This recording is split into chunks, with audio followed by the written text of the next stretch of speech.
Welcome back to the show. I'm super excited for today's episode. I have my friend Andy Ceperley here, who, let me tell you guys something.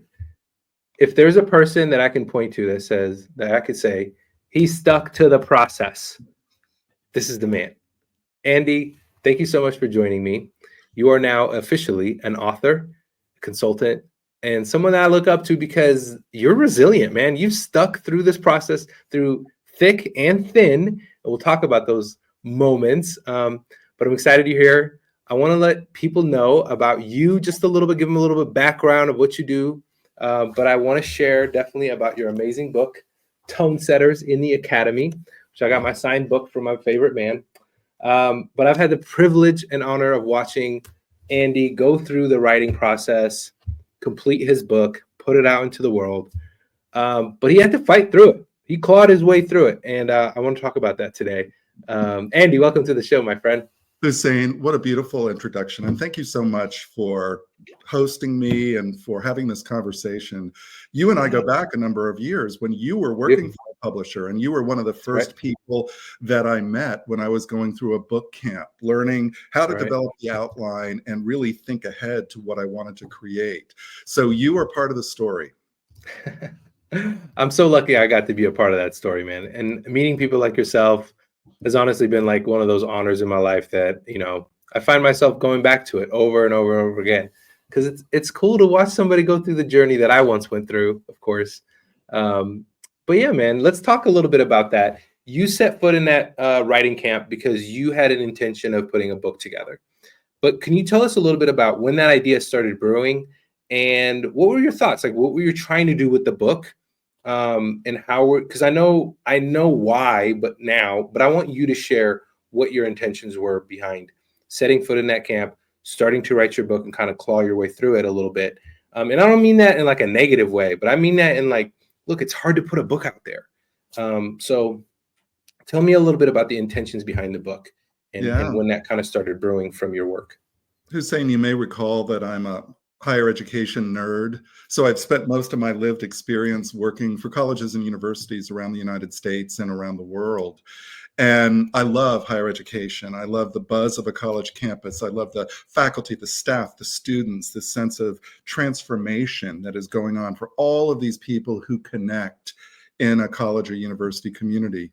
And I wanted to write a book for those people. I wanted to write a book for the people who work on college campuses in service to students. Those of us who often by happenstance find ourselves in these careers that was not necessarily part of a master plan when we were growing up, but something that we fell into. So before you and I met, because this idea for this book was taking over my brain, I did an Airbnb on an alleyway in Long Beach, California, stepped away from my home and my spouse, and curled up in this garage apartment for an entire week and developed the original skeletal outline of Tone Setters in the Academy. And I really needed to create that separation. I was tired of thinking about it. I was tired of telling my spouse about it. I needed to actually go someplace that was not familiar, sit down with my MacBook Air and compose something. I love that. So you sat down, you started piecing this thing together. I'm sure it was difficult though, because where do you start? How do you start? I mean, the skeleton is there because you have the ideas, right? You know who it's for. I think that's one of the most important components, right? You know who you're writing for. But the other part of this is that you do consulting work. You go around and, you work with you literally work with universities everywhere, and these administrators. What's something that what's the thing that made you go, you know what? I feel like if I start passing around this piece of information, my knowledge, my wisdom through a book, it would help this person, right? What's the thing that they were struggling with that you felt that you could really support them with your book and wisdom? Yeah, that's great. I really wanted them to finally experience some joy in the work. I argue Mm, in the book that working in higher education is not only an incredible honor, it's something that is quite unique. You know, we're not working for Google. We're not working for KPMG. We're not teaching K through 12. We're not leading a nonprofit organization. We are working for this institution that dates back to ancient Greece when Plato set up the first academia on a hill outside of Athens. And I really wanted to get my readers to a place where they were not just doing the job. It's easy to do the job for money, right? No matter what we end up doing, including campus administration. I wanted to write to a reader who was feeling stuck, maybe a little bit disillusioned, maybe questioning why he or she had chosen or fallen into this particular line of work. And I wanted to help them find a way to leverage their campus mm. experience, not only to work for the money and hope to get the promotions, but actually to grow as humans as a result of this unique career experience. That's so cool, man. I love that. How long have you been doing this work, Andy? Oh my gosh, Hussein, you weren't born. Oh, Wow. get out of here. Yeah. I'm not that young. So yeah, we're at about the 35-year mark. My first job was at the Amazing. University of Virginia in 1990, right out of graduate school. And I Love it. was a young, up and coming whippersnapper who was out to conquer the world in student affairs. And in some ways, that seems like a lifetime ago. And in other ways, it seems like just yesterday, because part of Yeah. the beauty of writing this teaching memoir, and you are gifted at writing a memoir, so you understand this, Yeah. it really took me back to those early days and helped me Yeah. reflect on the pivots I made, the Yeah. decisions I struggled with, the Right. surprises that landed in my lap. I love that so much. That's so cool. And that is something I want to get into about that deep reflection. Because I think, we sort of forget as we go through our careers, we go through the different whirlwinds of life and as we bounce around and do different things and meet different people, we kind of forget the nooks and crannies of where we sort of learned to become who we become, right? And it's not just the work. Something I have a lot of conversations with my nephews and my nieces now, and those are really always my avatars, and they're always asking me now. They're kind of creeping into college or starting college or in the way into college. They're always asking me questions about like, career this and work and life and money and, all the little things that, of course, when we're young, that's what we're sort of positioned to think about. But I always tell them like, it's okay. Like I'm on my technically third type of career. But the skills that I've learned are making me who I'm becoming. Right. And it's that I look for now. It's like, what else can I add to who I become? As opposed to what else can I do to earn more money? Who else can I meet to do my next little thing, right? And so that type of thinking makes it more of an experience as opposed to a dreadful next step, right? And you really sort of exemplify that throughout your book. And you talk about this concept of being a tone setter. Can you tell me a little bit about how you defined what a tone setter means and how do people identify as a tone setter? Yeah. Have you ever heard the expression? My mother used to say this to me when I was a kid. Um, Andy, I don't like your tone. And Yeah, watch your tone. You know, we often use this word yeah, tone in a pejorative way, but I wanted to take the word tone and I wanted to talk about the melody of a tone and how a yes, tone can be musical, how a tone can be influential, how a yes. tone can create ripples beyond the human who is expressing the tone. And so I challenge my readers and tone setters in the academy to look around their campuses and identify the people who show up in a way that they admire. They Mm, could be bigger than life individuals. They could be soft spoken behind the scene folks, but these are people that impress us. There's something about the way they show up day to day and the way they engage with us that causes us to think, you know what? They got something. They got mm, something that I want. There's a sense of purpose. There's a sense of mission. There's a sense of focus to their work as they pass through this campus experience. And that's how I think about the tone setter. We all create a tone wherever we go. When we're waiting in line at Starbucks, we're creating a tone as we either make eye contact or not with the barista. We set a tone when we're in traffic, depending on how we navigate our exit lanes. We're always setting a tone. And I want my reader to think about, so what is the tone that we are setting in our careers in higher ed that helps us show up in a way that, like you said, Hussein, enables you to layer those skills over each other. Your skills keep growing. You think back to when you were a student at Portland State and how influential that time in your life was and the decisions you made as a result, and the fact that these careers took you to this place where you and I are having this conversation. Yeah. I love that so much, man, because there was definitely like a ton of people that I feel like were tone setters in my life, though I wouldn't have called them that at the time. I didn't realize that at the time. I was too young. They definitely influenced the way I saw the world, the way I did things, the way I went out and, I signed up for things, right? One particular person that stood out to me as I was reading your book, and it reminded me of him a lot, was my good friend and old professor from architecture school. His name was Sergio Pelleroni. Sergio just had this charisma about him, man. It's just like literally students would just follow him like a herd. You know what I mean? They wanted to sign up for his program. He did these summer programs, which I got to go on one in Ladakh, India, which literally changed my life, like changed my perception on things.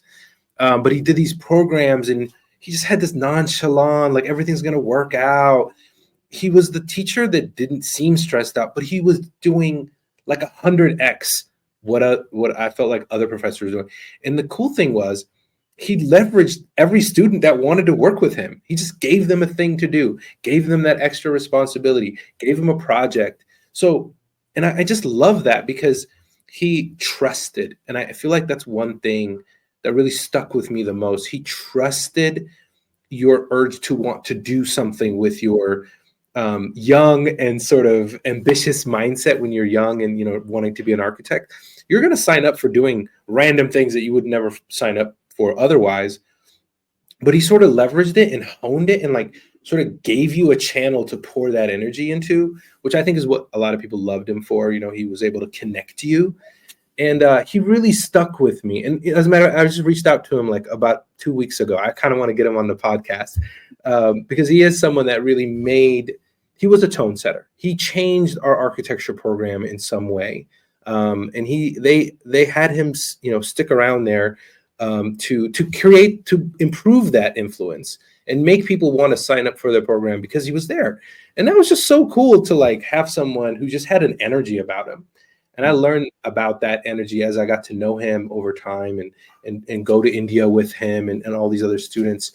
So that was just so cool. Anyways, I thought about him a lot when I was reading a book, and the type of tone setter that I think about today in the educational world, they're the ones that kind of bend those rules that don't necessarily want to be bent. Education. Yeah. Well, they're creative, right? And this professor who you so fondly remember is a great example of a tone setter in your life. The final chapters of the book, I focus on these 6 wisdom principles, and you just defined one of them. And that principle is the principle of generativity. And that is your professor saying to you and other architecture students, I'm going to create space for all of you to do things, for all of you to experience some project and some sense of accomplishment. I'm not going to be simply the sage on stage. Right. Yes. With my wisdom, but I'm actually going to give you stuff to do so you feel a sense of growth. That's generativity, and that's an important principle in the book. Such an important piece. And I just always admired the ones that, push you out of your comfort zone, and made you learn through action. And that was just me personally. And those are the types of people that made an influence on or had an impact on me. And I love that. And you kind of touch on all these points. And I want to get back to this idea of, your book, obviously, as we go through university, we're going to face challenges. Every student does, really every faculty member does, like no matter who you are, university, and they're changing like crazy right now, which I want to talk to you more about as well. But what are some of the challenges that you faced while writing the book that really helped you get centered, keep going, keep chipping away? Because that's a really important thing that I feel like a lot of authors, the people who listen to this podcast, sometimes, they write and then it goes on the back burner. Sometimes they write for a bit and then they're just like get kind of bogged down. What helped you stay ahead of that curve just a bit to where you kept going, being Yeah. continual? That's such an interesting point, and you should know this is the third attempt I've made to write a book. And so I was looking at this as kind of a three strikes and you're out if I don't make this happen. But really, early on in the process, when I'm sitting in this apartment in Long Beach coming up with a skeleton, I recognize that, you know what? Nobody's going to care about this unless I have a fire in my belly to do this. I could Yes. drop this. I could put this on the back burner. I can come up with so many excuses not to do this. And certainly, like many authors, I had periods of time where the roller coaster was going down. I wasn't finding the creative energy. I was hating my writing, all the things that you hear authors say, and you as an author Yeah, perhaps can relate to this. of But I course. think part of the gift I realized I needed to grab was the gift of accountability with people like you. And one of the things that you have done as you support authors is creating a community of authors who engage, who support one another, who offer suggestions and insights, who give other authors who they don't necessarily know very well some hope that there's a world out there that knows I exist and that knows that one day I want to receive from Amazon a book that I've written in the mail. And Yeah, you may remember that with your beautiful memoir, when we get that book, October yeah, 1st, yeah, 2024 for me, I stood at the kitchen counter and I wept. yeah. I did, you know? So beautiful. And you worked very hard at it, my friend. I remember almost a lot of those conversations, you know? I remember there were times where we were like, you're saying, I don't even know. I don't know if this matters anymore. And I was like, no, don't say that. I was like so heartbroken, right? Because I know how important it is to you. And it's okay that we feel those things, those emotions. I've felt them every author. I feel like it's a rite of passage, right? Like it's a rite of passage to feel that pain. But it's the getting through it that helps you realize when you're actually holding the book and it's real and it's in your hands, and that knowledge, that wisdom, that 30-year, run that you've had, this amazing run that you're still on, right? And you're basically handing this, bouquet of flowers, in my opinion, to someone else and saying, like, this is you. This is how I see your life and your work. You're not just an admin sitting at a computer. You're someone that adds so much value to this ecosystem. And I love that you talk about how the campuses are like mini cities. That's Yeah. how I saw it. I would be at school all day, every day. I didn't live there. I couldn't afford it. But being an architecture student, as you know, you practically live there. And I did view it as my little village and all these nooks and crannies and people and things. And there is something about that energy. And I tell people all the time today, that some of my nephews and nieces would ask me, like, is it worth it to go to college? And I say, well, is it worth it to make long life friends? Is it worth it to make connections that will change your life? Is it worth it to come up on an epiphany that will change you? A book, a thing that's suggested to you. The thing is, if you don't put yourself in an uncomfortable situation or uncomfortable setting, you may not grow, Yeah. right? And it may not be a college. And I get it. College is not for everyone. And college is changing. Universities are changing. However, where else can you put yourself at a young age besides travel? And even with that, you still have to put yourself in an uncomfortable situation.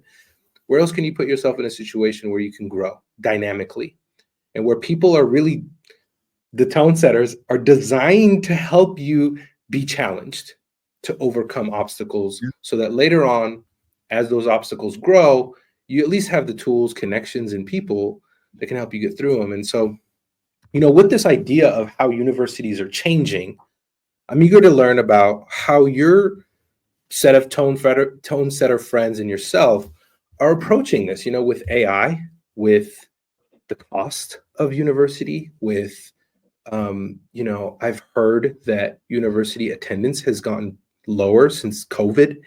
You know, with all these sort of challenges, what does it look like today? What's the landscape, and where do we see this going? Yeah. There's certainly so much discussion of this very thing and in the popular rags in higher ed, the Inside Higher Education and the Chronicle of Higher Ed are always writing articles about what, excuse me, what is the future of higher ed, especially since the pandemic. We have, at least in the United States and many other countries, a lower number of 17-year-olds gearing up to go to college. We're not producing as many babies as we were during previous generations. But I think for the tone setters, for the people that I hope find that they are shaped through this book, there is so much potential because higher ed is no longer stuffy and staid and so lost in its ritual and tradition. Because as we've learned in 2020 with COVID-19, the industry had no choice but to change like that. One Yeah. day, in campuses around the US and eventually around the world, everybody went home and didn't come back for almost a year and had to find a way to deliver an educational product using technology.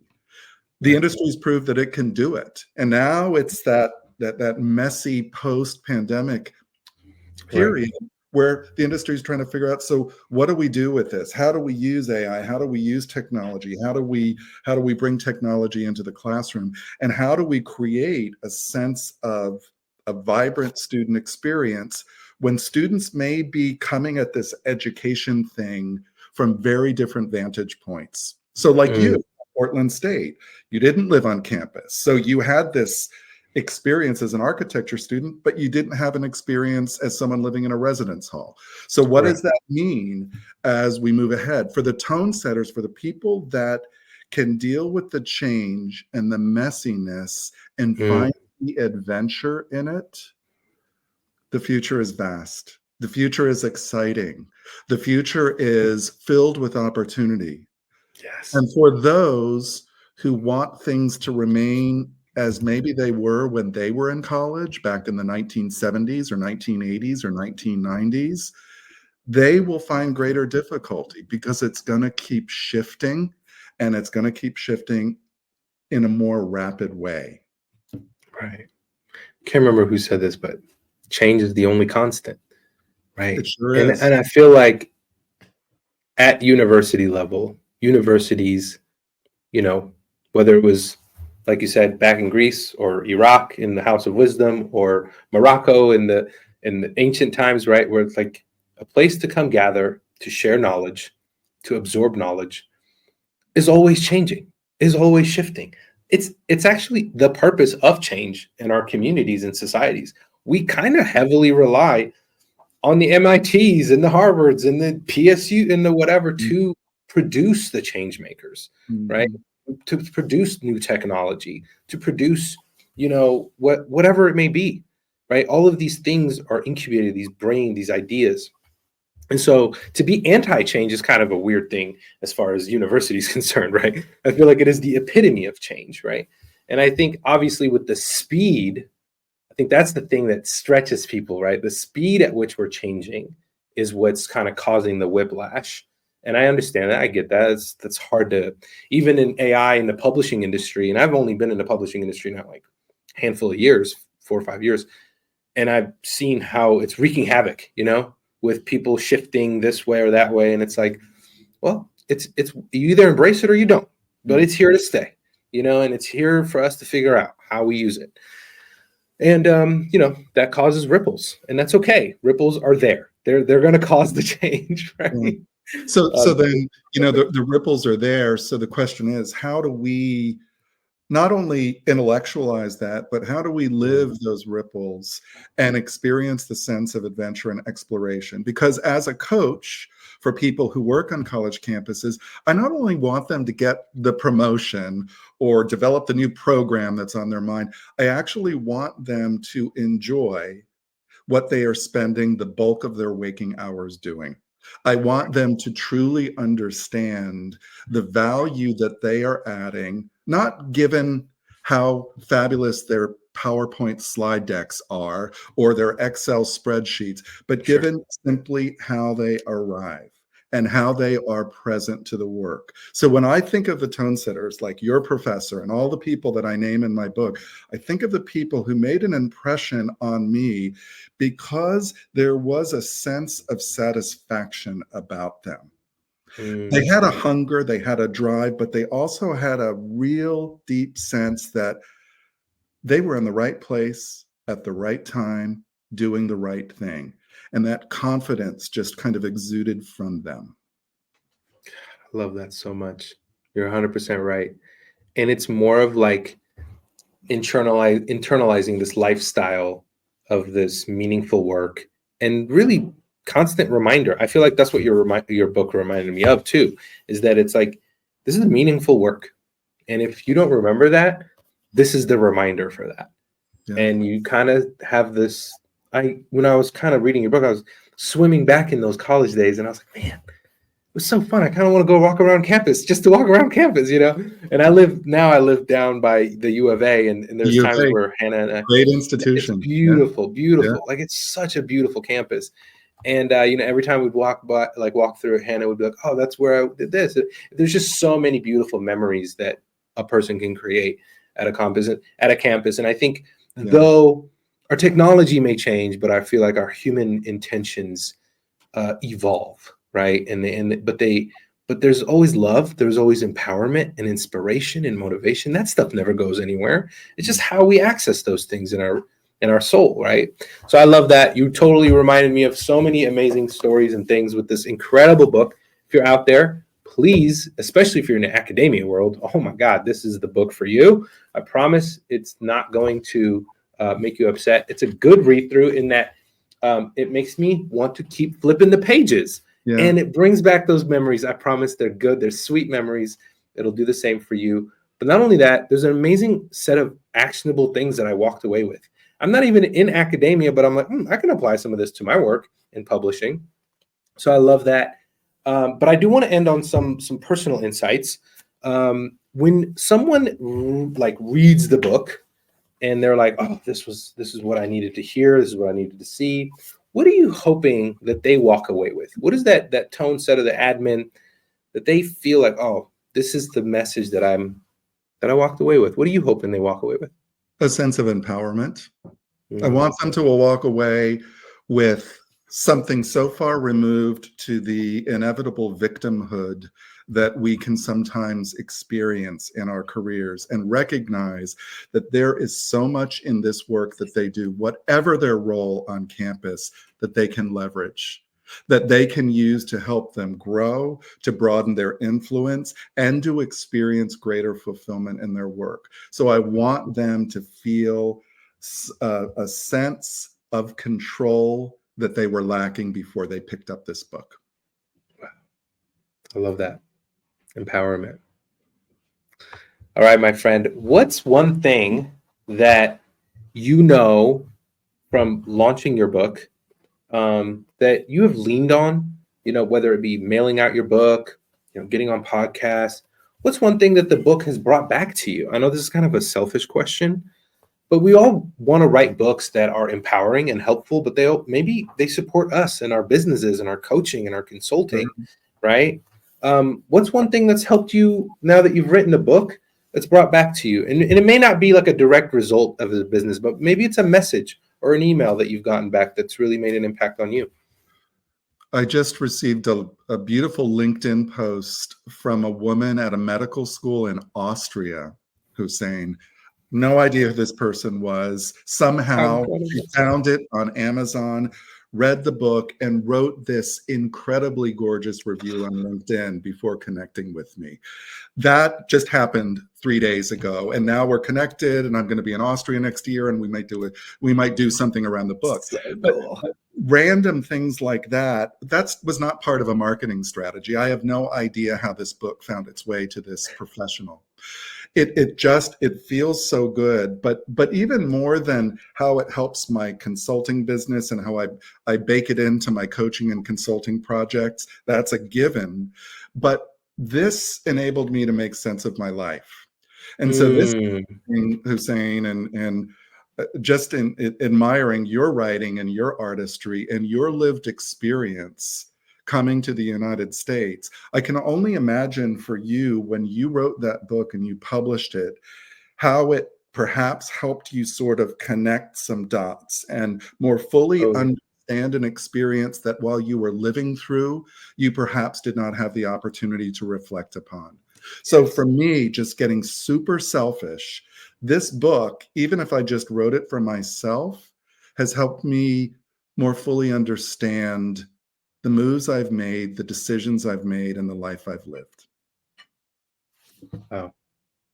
Andy, I love that for you, man. You deserve that. You've earned that. You've worked really hard to earn to say that, because it's not necessarily a selfish thing. It's, I think, like you said, it's really more than anything, it's brought you clarity about the life you've been on actually is the purpose you're on. It is your compass. It's the very thing that makes you believe that, in my opinion, like as far as my reflection on my work, I realized that like I didn't waste time. This was the exact path I was supposed to be on, Mm, and not a moment was missed. And I'm grateful that I'm here to reflect on that. yeah. And I love how enriched your experience has been, that you've gotten to that moment of clarity and reflection. And now you get the benefit of these things that I also told you. I was like, one day somebody's going to reach out to you and tell you how life-changing your book was for them, because they're for the right person. And that isn't, like, you can't market that, you can't make that, you can't buy that feeling. That feeling is irreplaceable. And I'm so glad to hear that it's happened. I'm sure it's going to happen even more as your book grows out into the world. So if you're out there, like I said before, please go get this book, Tone Setters in the Academy: How to Build an Inspired Life as a University Administrator. My friend Andy, thank you so much for joining me today, my brother. Appreciate Hussein, you thank you so, so much so for having much. me. Yeah, What a man, thrill. this was great. I'll see you soon. Take care, everybody. Peace.